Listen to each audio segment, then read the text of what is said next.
Hey guys, welcome to the computer design class. Master जो तुरुका how are you? Right.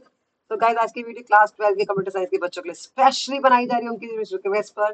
तो data file handling तो बच्चों ने बोला था मैं जल्दी से इसके ऊपर वीडियो बना दूं। तो उन बच्चों की रिक्वेस्ट पे मैं जल्दी से उनके लिए वीडियो बना रही हूँ। पर आपको करना क्या है, अगर मैं आपकी रिक्वेस्ट पे इतनी मेहनत करके वीडियो बना रही हूँ तो आपको वीडियो को पूरा देखते जाना, सबके साथ वीडियो को शेयर करना तो बिल्कुल ही भूलना। वीडियो को लाइक करना है, अच्छे अच्छे कमेंट्स देना है। अगर आप कमेंट्स नहीं दोगे तो कैसे चेस पॉइंट होगी वीडियो। मैं पूरा का पूरा वीडियो को लाइन टू लाइन एक्सप्लेन कर रही हूँ प्रैक्टिकल के साथ। कोई भी चीज मैं नहीं चाहती कि आपको समझ में ना ऐसा हो ना सके, स्किप ना हो। ठीक है, प्रैक्टिकली आपको समझा रही हूँ तो उसके लिए आप इतनी मेहनत तो कर सकते हो, अच्छे अच्छे कमेंट्स दे सकते हो ना। यही एक चैनल है जहां पर आपको 100 to 100 लाने की पूरी गारंटी है। तो आज की वीडियो में एक मैं प्रोग्राम बता रही हूँ स्टूडेंट रिकॉर्ड के ऊपर, जहां पर मैं आपको लोड और डंप दोनों का यूज करके कैसे रीड कर रहे हैं बाइनरी फाइल को, कैसे राइट कर रहे हैं, दोनों के हिसाब से आपको समझा रही हूँ। ये प्रोग्राम है, पहले इसको समझ लो। Write a program in Python to write student detail into a binary file. यहाँ पर मैंने स्टूडेंट डिटेल को पहले यहाँ पर मैंने राइट कर लिया। मैं प्रोग्राम के साथ बताऊंगी, प्रोग्राम आपको समझ में आ जाएगा। उसके बाद मैंने उसको क्या किया, पिकल की सॉरी लोड की हेल्प से मैंने वही सेम प्रोग्राम को यहाँ पर रीड कराया। ठीक है, उसी सेम प्रोग्राम को यहाँ पर रीड करवाया, ऊपर मैंने राइट करवाया। एग्जाम्पल के साथ समझते हैं।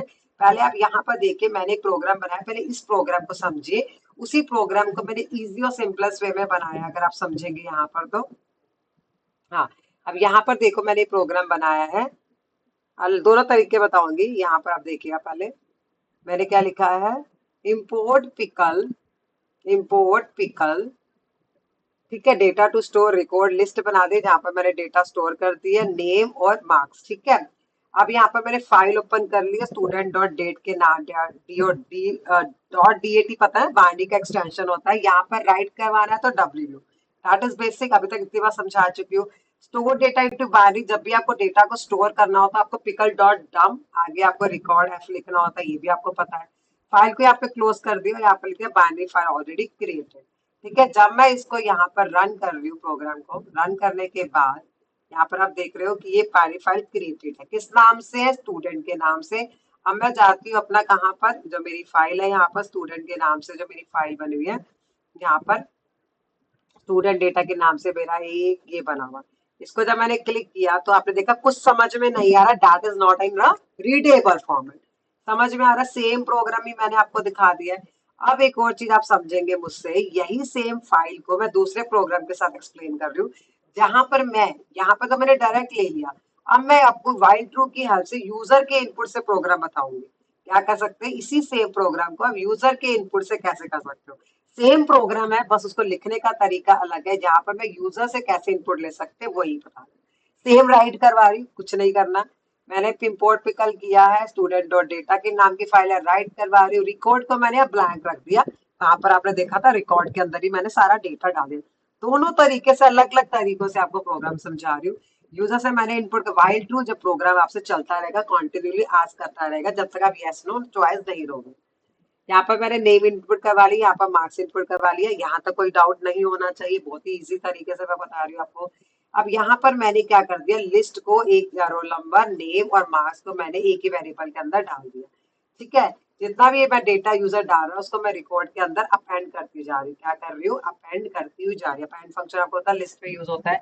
अब मैंने यहाँ से यूजर से चॉइस ले लिया कि वो स्मॉल वाई लेगा if c h not in y. अगर वाई नॉट इन वाई है तो मतलब अगर उसे नो कर दिया है ना, तो आप इफ एलिफ कर सकते हो। अगर नो कर दिया, नॉट इन वाई मतलब ये बात ध्यान रखनी है कि अगर चॉइस उसने वाई नहीं करी, नो प्रेस कर दिया, चाहे कैपिटल एन डाला है चाहे स्मॉल एन डाला, तो आगे प्रोग्राम ब्रेक हो जाएगा। लेकिन उसमें स्मॉल वाई डाला या कैपिटल वाई डाला तो आगे जाके प्रोग्राम क्या हो जाएगा, यहाँ पर डम करवा देंगे, मतलब कि उसको स्टोर करवा देंगे, फाइल को क्लोज करवा के नीचे हमने फाइल को क्या कर दिया, कॉल कर दिया। कॉल करना बिल्कुल नहीं भूलना आपको, ठीक है। अच्छा, हमने फंक्शन के थ्रू तो ये बनाया ही नहीं, इसलिए बिना फंक्शन के ओके, नो इश्यूज। तो मैं इसको रन करके देखती, फंक्शन के साथ नहीं इसलिए फंक्शन को कॉल नहीं किया। तो यहाँ पर देखा आ गया, एंटर रोल नंबर, ओके 22। यहाँ पर मैंने क्या डाल दिया, नेम डाल दिया, ज्योति डाल दिया। ठीक है, अब मैंने मार्क्स डाल दिया, यहाँ पर 45 डाल दिया। यस, हाँ अभी भी मुझे आगे बनाना है, दो दो नंबर तो लेने ही चाहिए। ठीक है, अब मैंने कर दिया नो। नो करेगा, प्रोग्राम ब्रेक, कुछ प्रिंट नहीं हुआ है, कुछ प्रिंट नहीं हुआ है, सिर्फ यूजर से इनपुट लिया। ये सब समझ में आ गया, इसको मैं मिनिमाइज कर देती हूँ। अब फाइल तो मैंने बना ली है, और जब मैं इसको खोल के देख रही हूँ तो मुझे कुछ समझ में नहीं आ रहा, रीडेबल फॉर्मेट में नहीं है। अब लास्ट हमारा जो काम है वो हमारा क्या है, लोड। अब उस फाइल को मैं रीड करवाना है with the help of load. तो यहाँ पर मैंने क्या कर दिया, इम्पोर्ट पिकल कर दिया है, स्टूडेंट डेटा को रीडेबल फॉर्मेट में यूज कर दिया है, यही मेरी फाइल का नाम था जो मैंने अभी बनाई है। और यहाँ पर रिकॉर्ड पिकल डॉट लॉट कर दिया है। ठीक है, जो रिकॉर्ड की फाइल थी ना वहां पर, जहां पर सारा डेटा रिकॉर्ड हुआ था, तो उसको मैंने क्या कर दिया, अब लोड कर दिया। लोड करने के बाद मैंने यहाँ लूप चला दिया कि मुझे एक एक डेटा वहां से उठाना है और उसको प्रिंट करवाते जाना है। लूप चलाओगे ना, एक एक डेटा डालोगे, तो मैंने फाइल को क्या कर दिया, क्लोज। अब मैं जब इसको इनपुट करके चला के देखोगे तो देखते हैं कि जो मेरी फाइल मैंने बनाई थी, क्या वही डेटा यहाँ प्रिंट हो रहा है। देखिए ऊपर ही आपको आउटपुट दिख रहा है, 22 ज्योति 45, यही प्रिंट हो रहा है, 22 ज्योति 45, 12 सीता 44।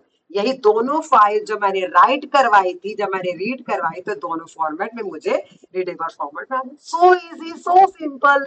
अगर अभी भी समझ में नहीं आ रहा तो हम तुझसे दोबारा पूछ सकते हैं, बट मैंने बहुत अच्छे से आपको समझा दिया। मेरे हिसाब से अब इसमें कोई आपको डाउट होने की गुंजाइश नहीं है।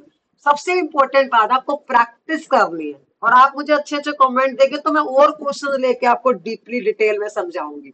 और उसके लिए आपको मुझे मेरा साथ देना होगा, वीडियो को चेस करना पड़ेगा, रीच तक पहुंचाना होगा। आपकी हेल्प के बिना मुमकिन नहीं है। ओके, आप ही कर सकते हो इतनी मेहनत जो मैं आपके लिए कर रही हूँ। ओके, सारे सारे लोगों के साथ शेयर करो, कमेंट करते जाओ, लाइक करते जाओ। Bye, take care.